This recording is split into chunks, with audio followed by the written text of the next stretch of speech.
Zdravo svima, dobrodošli na kanal Kuhaj i peci. Nedavno smo u školi imali jedan projekat gdje djeca i roditelji trebaju pripremiti jedan zdrav obrok, slatko ili slano. Ja sam odnijela tortu bez šećera, bez brašna. Sjećate se, pravili smo je, možete je potražiti na mom YouTube kanalu. A ovaj današnji recept je od moje prijateljice, inače majke iz te škole, koja je pripremila kuglice sa bananama i keksom. Naravno, ja ne bi bila ja kada ne bi nešto dodala, pa će to danas da bude malo hurmi i malo oraha koji su onako krupno rezani, to jest samljiveni. Eto, znači njen recept se bazira na bananama, na keksu i na čokoladi. Čokolada u prahu ili topljena čokolada, kako vam je lakše. Ja sam ovdje pripremila malo kakaa, pa ću neku teneku, neću sve uvaljati u kakao jer ne vole mnogi taj gorki ukus. Ja to volim, recimo. Nije ukus, nego okus gorki. Ja volim, pa ću ja tako iskoristiti, a vi možete recimo uvaljati umljevene orahe ili bilo što, kokos na primjer, što god vi želite. Evo ovako, prvo što treba da uradimo, s obzirom da je ovo sve spremno, trebamo u stvari da nasickamo ove hurme. Možete ih i samljeti, ali eto, ja ću ih onako nasickati, neka se i osjeti. Očistila sam ih od košpica. Kao što vidite, ovdje nema nikakvog šećera. I ne treba vam, evo, ako budete koristili hurme kao ja, bit će to i previše slatko. A mislim da se ne lažimo, i u keksu ima tog vještačkog šećera, tako da ne možete baš uvijek reći da je skroz zdrav obrok, ali eto, nema bar onoga bijelog. Evo ovako, prije nego što ja zaprljam ruke, to jest rukavice, pripremit ću sebi ove korpice za mafine. To vam je onako, pogotovo ako servirate ili ako ćete, što bi mi rekli, prenijeti komšiluku, komšinici, puno je onako ljepše i urednije kada je u ovim korpicama. Ovo je jako jeftino i dođe 100 komada i može vam trajati, možete napraviti 5 ovakvih kolača. Tako da nemojte da to izbjegavate. U svakom slučaju vama je lakše i ne rasipa se. Znači to što uvaljate, znači recimo kokos, kakao, ne raspa se po frižideru. Bude sve to tako kompaktno. A vidite kolike su korpice i ja ću praviti malo veće.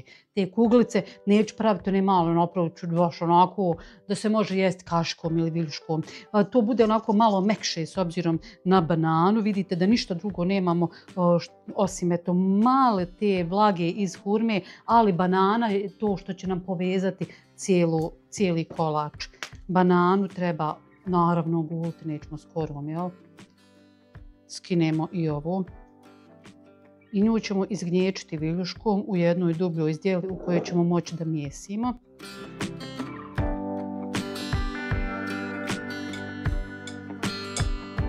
Banane dobro izgnječite. Evo dok sam ja to fino izgnječila, čokoladu sam stavila u mikrovalnu da mi se otopi.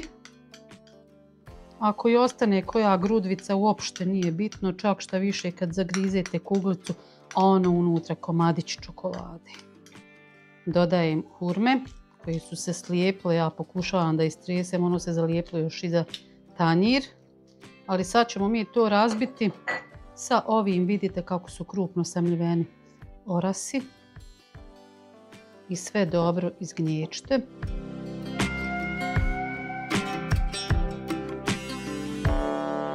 Nakon što smo sve fino sjedinili, sada dodajemo brašno. Neću sve odmah dodati, dodat ću pola da vidim kakvu ću da dobijem. Kakva je smjesa, da li je dovoljna za valjanje.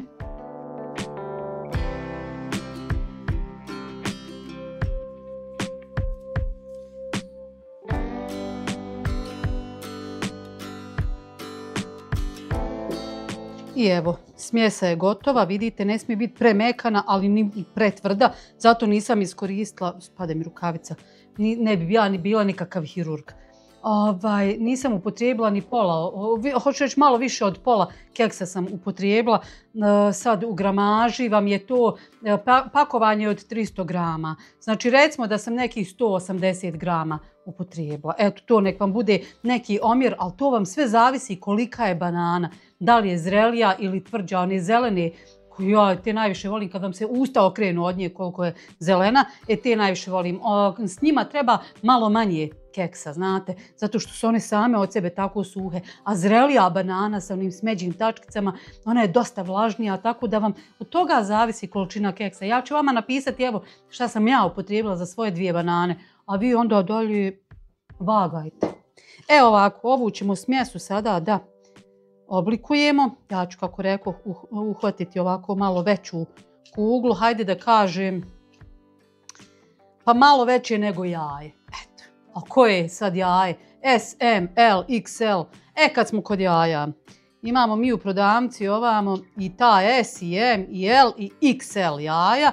I ja redovno kupovala ta XL jaja i promijene ljudi firmu. Ja, vidite što se krasno valja. Ovo je divota. Divota za raditi. Ljudi promijene firmu. Ovo ja prvo sebi, naravno. Prvo sebi mislim. Uvaljam u kakao, pa u ovu posudicu.